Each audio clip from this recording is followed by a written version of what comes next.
Hello everyone and welcome into this week's edition of LOVERACING.NZ Wraps It Up, where each and every Monday we take a look at a few of the racing highlights from the past week. First of all, at the top of today's show, I do want to mention Very Elegant because she won her 9th Group 1 race on Saturday afternoon when she took out the George Main Stakes at Randwick.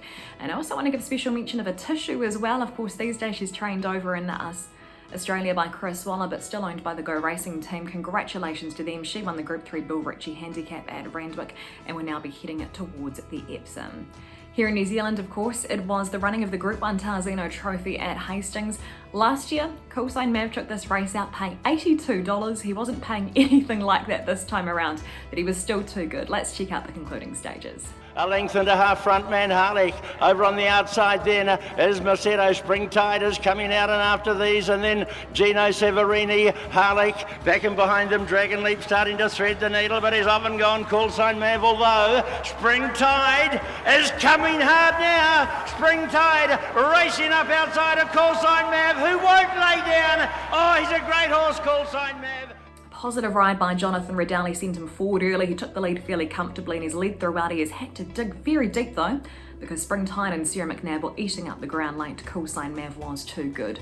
Of course, trained by John Barry, ridden by Jonathan RIDDELL, that formidable combination that of course will be familiar to so many from those days of Jimmy Choo a little while ago. I did speak to John Barry this morning. He said that CALLSIGN Mav has come through the race as good as gold. He said that he was back in his paddock not long after the race. Obviously one of the advantages of being trained locally there in Hastings. He said that he's not tired or sore. He ate everything up. John tells me that the aim is 100% the Cox Plate. He said it was always the aim. He just sort of didn't want to say it out loud until it was sort of becoming a real possibility. But all going well, John tells me that he'll be on the plane on the 13th to head over to Australia and have a go.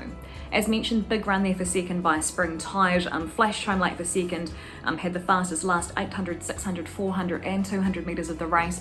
Trained by Chrissy Bambury, who had an outstanding day. She is absolutely on a roll. Her runner Belaconte took out the Group 3 Hawke's Bay Breeders Gold Trail Stakes earlier in the day. And here, Funny Girl on the inside, Imperatriz on the scene quickly with Tui Rocks in the middle. Bonnie Lass coming after these. I'm a Rockabee getting up and behind them for Rank. Mustang Valley looking for a hole late. Imperatriz is the leader coming through. Mustang Valley over on the inside. Belaconte's really finishing hard. She's finishing huge. Belaconte right up on the inside, big win. Honestly, I think one of the most incredible things about Belaconte's win was the price that she paid. That's probably down to the fact that Imperatriz was such a dominant favourite.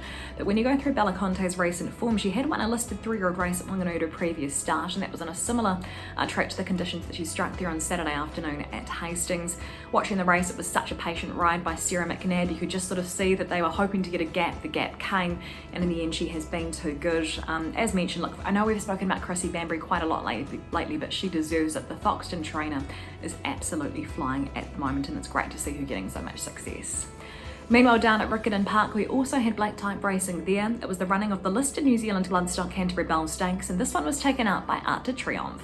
As they turn, synchronised lifting over Art de Triomphe. Irish Red into the clear from Mockatini. Synchronised grabbed and headed off by Art de Triomphe. She struck the lead, Art de Triomphe at the 150. Drew clear from Synchronised. Sorrento's running on from the back. It's Art de Triomphe at the 75 metres, lonely in the lead. Art de Triomphe wins the Canterbury Bell, beats Sorrento. She'd won this race a long way from home. The 3-year-old daughter of Vardamos and Art B, trained by Andrew Carston and ridden by KYLIE Williams. She's another one owned by Go Racing Syndicate. Well done to Albert Bosmer and the team. They also had success earlier on in the day there at Riccarton Park when Hasbro took out an earlier race. She's won by 3 lengths on the line, which brings her record to 3 wins from 5 starts and just over $68,000 in prize money.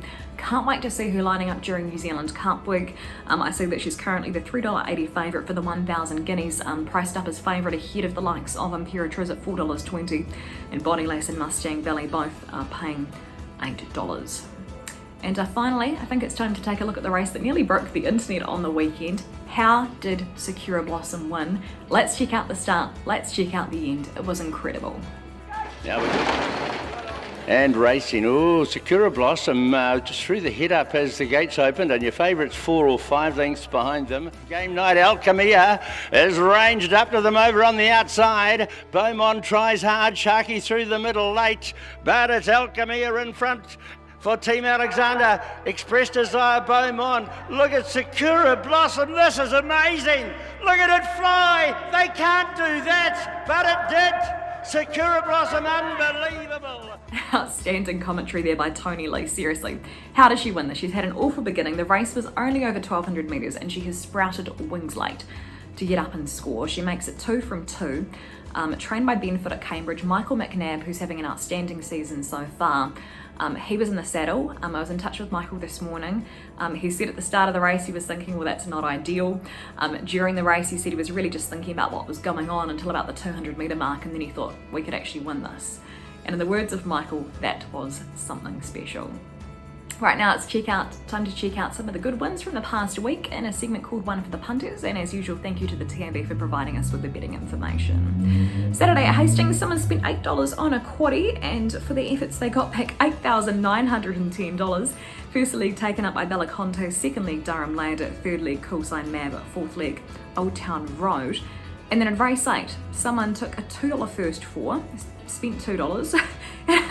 They got back $2,970. Race 8 this was. So Durham Lad winning, Jakira Lass in second, Phantom Witness in third, and Lincoln Raider in fourth. Congratulations to those outstanding punters, and once again with thanks to the TAB. That's it for LOVERACING.NZ. Wraps it up for this week. We're looking forward to catching you again next Monday.